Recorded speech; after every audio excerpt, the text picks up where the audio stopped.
Paano paandarin ang motor compressor ng ref na hindi ginagamitan ng relay? So, kailangan mo lang guys ng ganitong connection. Yan. So, subukan natin.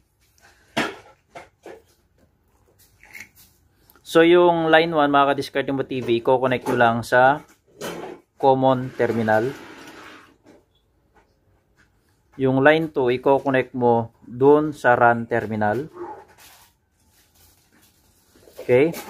Tapos, yung spliced wire naman galing sa line 2, i-connect mo sa starting terminal. Ayan. So, nakakonect na siya.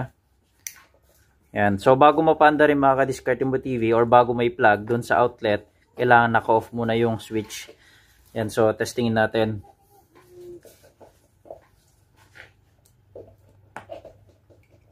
On.